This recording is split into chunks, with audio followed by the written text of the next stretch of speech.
how to save video as draft on Snapchat. So if you want to save a video as draft or a picture on Snapchat, now open your Snapchat app like this. After you open your Snapchat app, now you can now go ahead now and tap on this camera icon to record a video like this. So after you finish recording your video, go ahead now and edit your video like this now. So now go ahead now and edit your video. After you finish editing your video, you add a sound, you add it like anything you want to add to your video. After you finish adding, if you want to save the video as draft, all you have to do, tap on this, long press your hand on this option. After you long press your hand on the save button, now tap on this save to memory, this one. So now you save the video on your draft. If you want to see your draft video, all you have to do now, tap on this cancel icon, So after you open the Snapchat, if you want to see your draft, now tap on this.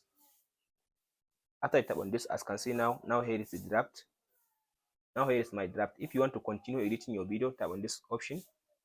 So now you can go ahead now and continue editing your video and upload the video. So that's it guys on how to see draft on Snapchat. If this video helps you, please like and subscribe.